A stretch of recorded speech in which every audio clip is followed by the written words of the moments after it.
सभी को प्रणाम। आज एक खबर सुनी और सोशल मीडिया पे देखी कि मानगढ़ का इतिहास और कैसे हटा दिया, इस तरह की चर्चाएं हैं। एक बार सब देखिए, मैंने अभी इसमें जोड़ा है और थोड़ा देखा है कि तथ्य क्या है। एक इकोसिस्टम पिछले दिनों राजस्थान के आदिवासी क्षेत्र में काम कर रहा है।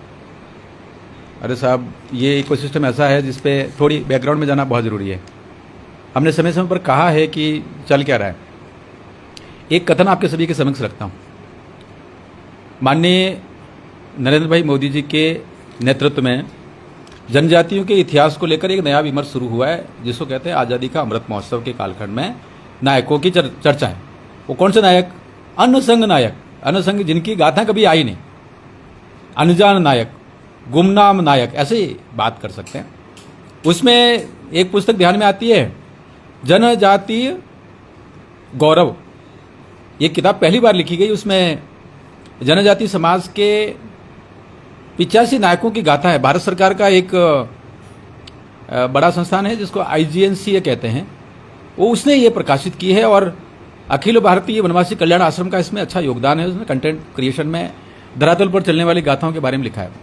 दूसरा, आज़ादी के अमृत महोत्सव कालखंड में 104 आयोजन तो राष्ट्रीय अनुसूचित जनजाति आयोग ने किए और ऐसे ही जनजाति मंत्रालय ने 300 से ज़्यादा आयोजन किए और जनजाति नायकों की गाथाएं रखी।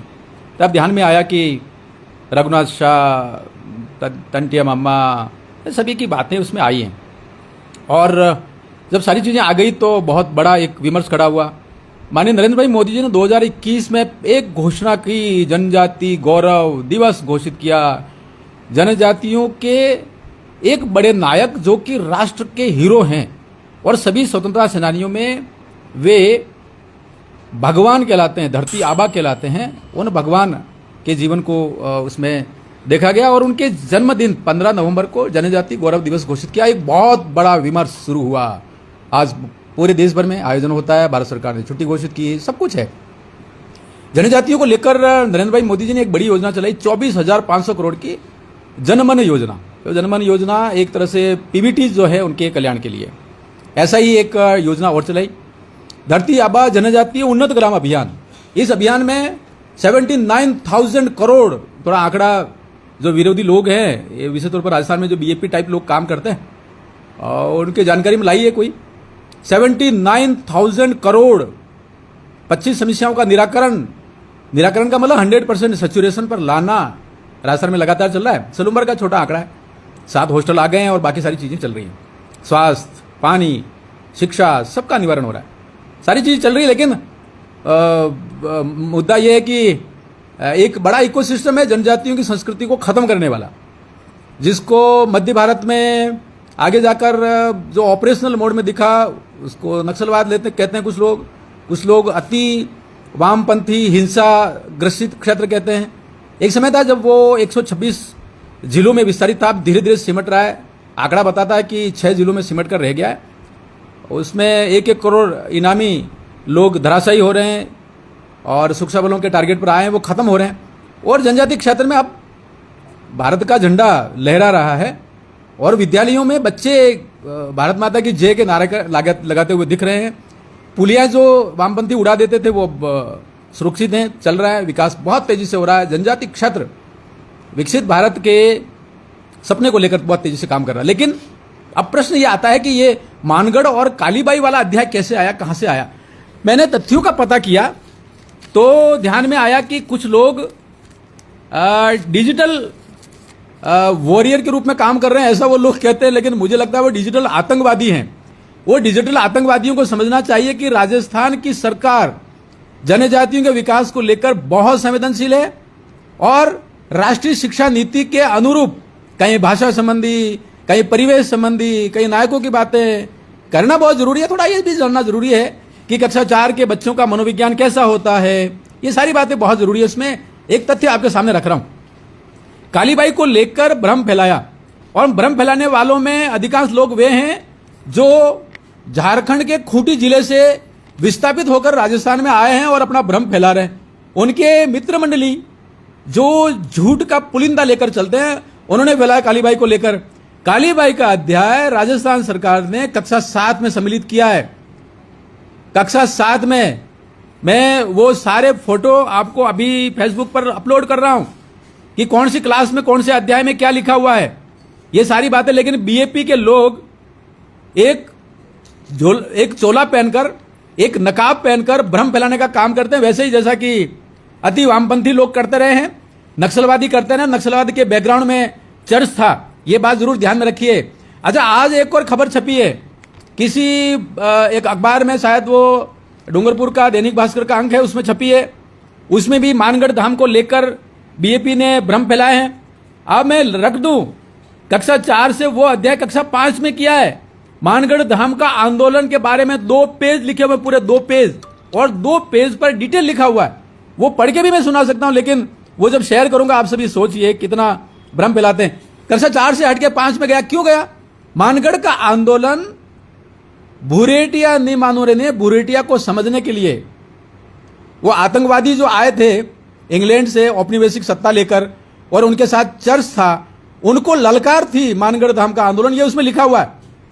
और दूसरा, मानगढ़ के आंदोलन की कहानी को कक्षा 5 में रखा गया है, कक्षा 5 में रखा गया है, बड़े बच्चे पढ़े, क्योंकि भाषा कौशलता बहुत जरूरी होता है कि अलग अलग उम्र के बच्चे कैसे विषयों को पकड़ते हैं, उसको लेकर कहा जाता रहा। लेकिन मुझे लगता है ये जो इकोसिस्टम है ये इस बात को नहीं जानता, ये तो केवल अपनी छोटी कहानी सेलेक्टिव अप्रोच से कि कैसे चर्च पसंद करता है, इनके पीछे जो अवेंजिकल फोर्सेस खड़ी है वो कैसे बात करती है, वही बात इनके ध्यान में है।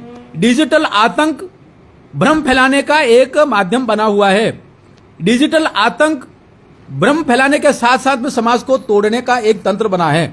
डिजिटल आतंक प्लेटफॉर्म पर कंटेंट क्रिएटर के रूप में पैसे देकर युवाओं को स्कूल और कॉलेज से बाहर निकालकर उनका जो भविष्य उसको खत्म करने का एक तंत्र बना। यह तंत्र रुकना चाहिए। मैं सभी से आग्रह करता हूं इस पर एक विस्तृत चर्चा करें और देखें। हां, मैं बीएपी के लोगों और ये जो भ्रम फैलाने वाले लोग हैं जो झारखंड और उधर से आए हैं, उनको कहना चाहता हूं, आदिवासी बच्चों को सेंट पॉल स्कूल में किस तरीके से बंधक बना के रखा हुआ था, सरकार की एजेंसी ने उनको मुक्त किया है। थोड़ा देखिए उनको, उनके बारे में अपना मुंह खोलिए। तुम्हारे मुंह में अभी दही जमा हुआ है, ये थोड़ा समझिए उसमें। तो ये डिजिटल आतंक ज्यादा चलने वाला नहीं है। हमने राजस्थान के माननीय मुख्यमंत्री जी को कहा है ये डिजिटल जो आतंक है उसमें कौन कहां फाइनेंस कर रहा है उसकी पूरी पड़ताल करें, यह बहुत जरूरी है। मैं पुनः दोहरा रहा हूं, मानगढ़ धाम का इतिहास बहुत अच्छे से लिखा गया, कक्षा 5 में है। कालीबाई का अध्याय कक्षा 7 में है। जब सारी चीजें हैं तो फिर भ्रम फैलाने वाले क्या कर रहे हैं? अरे साहब, भ्रम फैलाने वाले तो चर्च के इशारों पर काम करते हैं, ऐसा लोग बोल रहे हैं। ये केवल चर्च के लिए काम करते हैं, ये धर्मांतरण के लिए काम करते हैं, ये पूरी बड़ी चर्चा है। इनके कालखंड में बहुत सारी गतिविधियां हुई है। मिशन जैसुआ और कैथोलिक चर्च ऑफ रांची का एजेंडा ये लाए हैं। आदिवासी हिंदू नहीं है ऐसा बोलते हैं। ये मन्नालाल रावत अकेला नहीं है, पूरा समाज देख रहा है और अब शुरू हो गया है और शुरू होकर अब कूटने वाला है। और जो बकवास करते हैं, जो अपशब्दों का प्रयोग करते हैं, वे सारे समझ ले कि राजस्थान सरकार जनजातियों के नायकों की गाथाएं लेकर आ रही है। और एक बात और कहिए, मन्नालाल रावत ने एक पत्र लिखा था कि कक्षा 9 में मानगढ़ धाम के बारे में जो पढ़ाया जा रहा है वो गलत है। वो इसलिए गलत है कि उसमें जो लिखा हुआ है वो चर्च का लिखा हुआ है, उसमें लिखा हुआ है औपनिवेशिक सत्ता का लिखा हुआ है, उसमें चार्जशीट में जो लिखा था अंग्रेजों ने वो लिखा हुआ है। और जबकि माननीय आदरणीय श्रद्धेय गोविंद गिरी जी महाराज तो भारत के लिए लड़ रहे थे और मानगढ़ धाम के सभी भील जो क्रांतिवीर थे वो गीत गा रहे थे, दिल्ली में हमारी कलम है। दिल्ली में हमारी कलम है मतलब दिल्ली सत्ता का केंद्र है, भारत की राजधानी है और दिल्ली में बैठकर कलम चलाएंगे तो देश स्वाधीनता की तरफ आगे बढ़ेगा। और ये भारत की लड़ाई थी, इस बात को जरूर समझना चाहिए। मैं अपनी बात को समाप्त करने से पहले पुनः दोहरा रहा हूं, राजस्थान सरकार ने कालीबाई का अध्याय यथावत रखा है, विस्तारित किया है, बड़े बच्चों को देने का काम किया, कक्षा 7 में है। दूसरा, मानगढ़ धाम का आंदोलन के बारे में बीएपी का भ्रम एकदम झूठा निकला, बकवास निकला और ये डिजिटल आतंकवादी के रूप में इनका भ्रम फैलाने का प्रकल्प निकला, मुझे लगता है ये रुकना चाहिए। और मानगढ़ का अध्याय कक्षा 5 में है। मैं अभी ये कंटेंट अभी शेयर करूंगा, आप सभी देखिए कि ये जो झूठ बोलने वाले लोग हैं वो कौन है, उनकी सबकी सूची बनाइए। एक दिन उनके चेहरे बेनकाब होने चाहिए। मैंने पहले ही कहा है 27.5 लोग हैं।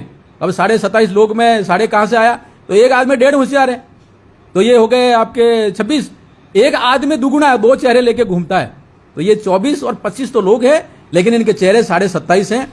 ये 27.5 लोग डिजिटल प्लेटफॉर्म पर आतंकवाद फैलाते हैं, झूठ फैलाते हैं, गलत बातें करते हैं, आदिवासी समाज को गालियां देते हैं, भील समाज को गालियां देते हैं, और ये केवल चर्च के लिए काम करते हैं। क्योंकि मैंने पहले ही कहा है चर्च का एजेंडा एक ही था, वो ये है अलग धर्म कोड चाहिए, आदिवासी हिंदू नहीं। ये एजेंडा चर्च का है, ये रांची से लेकर आए। रांची के कुछ लोग यहां पर घूम रहे हैं, उनके चेहरे बेनकाब करने आवश्यक हैं। बहुत जल्दी इस पर एक एक चेहरों पर बात करेंगे कि 27.5 चेहरे कौन है। आप सभी को प्रणाम करता हूं, जय हिंद करता हूं। और मैं बहुत जल्दी अभी ये फोन रखने के बाद, लाइव छोड़ने के बाद मैं वो सारे पेपर ऑनलाइन शेयर कर रहा हूं, आप उसको देखिए, पढ़िए कि कैसे ये लोग झूठ बोलते हैं और भ्रम फैलाते हैं। नमस्कार, जय हिंद, जय भारत, जय माता जी की जय, और मानगढ़ धाम की जय, गोविंद गुरु जी महाराज की जय, जय सीताराम, राम राम, और पुनः भारत माता की जय।